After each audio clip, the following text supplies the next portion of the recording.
Pentingnya pemeriksaan kehamilan di puskesmas. 1.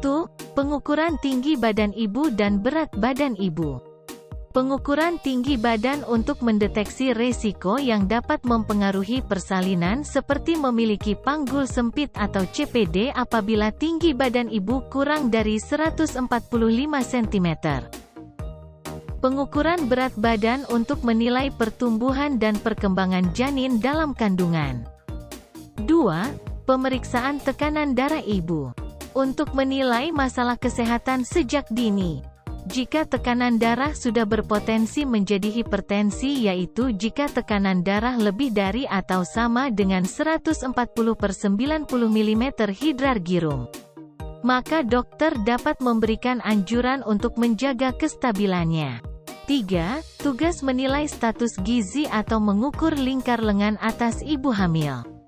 Untuk mengetahui status gizi ibu hamil yang beresiko terjadi kurangnya energi kronik jika lingkar lengan atas lebih kecil dari 23,5 cm, lingkar normal lengan atas ibu hamil adalah di atas 23,5 cm.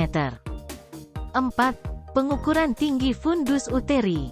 Untuk mengetahui perkiraan ukuran tubuh bayi, kecepatan perkembangan janin, serta posisi janin dalam rahim saat memasuki trimester kedua kehamilan atau umur kehamilan lebih 12 minggu. 5. Presentasi janin dan detak jantung janin. Untuk mengetahui posisi normal atau kelainan letak janin dan memonitor kesehatan jantung janin. 6. Screening tetanus toksoid.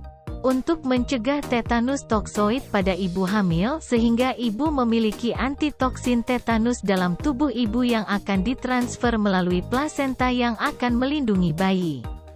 7. Pemberian zat besi atau tablet tambah darah. Untuk mencegah anemia, yaitu kurangnya sel darah merah pada ibu hamil. 8. Pemeriksaan laboratorium. Pemeriksaan laboratorium meliputi pemeriksaan hemoglobin untuk mengetahui kadar sel darah merah pada ibu hamil.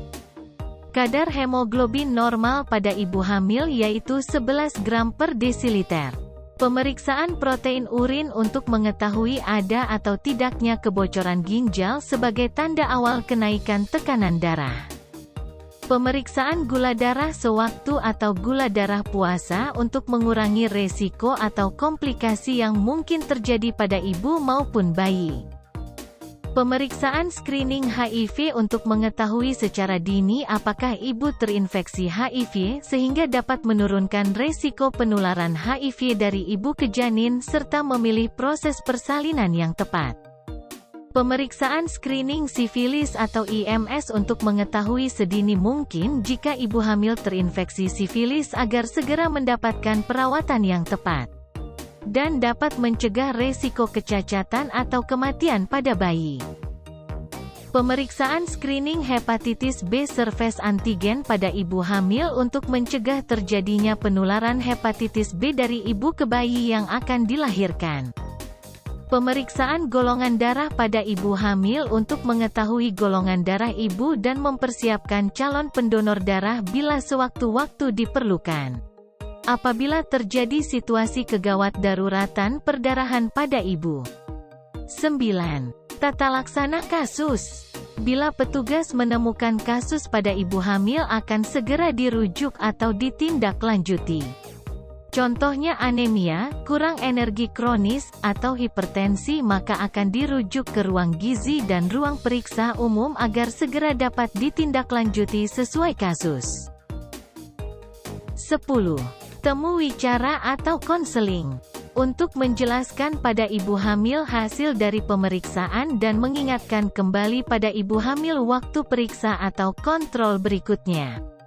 Serta mengingatkan ibu minum tablet tambah darah secara rutin sesuai anjuran petugas.